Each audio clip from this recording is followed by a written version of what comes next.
Hi guys, welcome back to the channel. Today we are out in Montego Bay and we're giving you a tour of the Pinnacle. Now this building is now at 27 floors and it's on its way to 28 floors.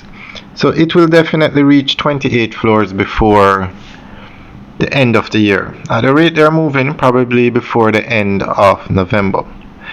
Now this is the first of 4 towers.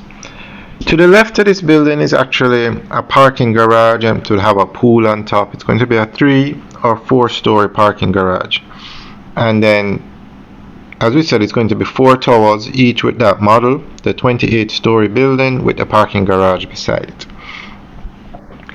Now, Hurricane Melissa recently passed through Jamaica. And this building, other than the green tarpaulin that was around the building, didn't have any damage. And behind it, that's the Redding Marine Reserve. Very beautiful view. Alright guys, enjoy the tour. Just giving you a quick update as to how the building looked after the hurricane, and we're going to go right around the building to give you the tour. Alright guys, enjoy the tour. Have a good day.